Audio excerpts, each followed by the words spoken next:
गजब के रोग जवानी में दे गए अखियाँ।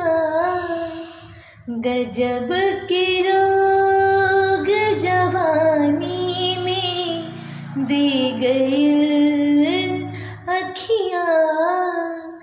नींद नैना से चैन दिल से ले गए अखियाँ।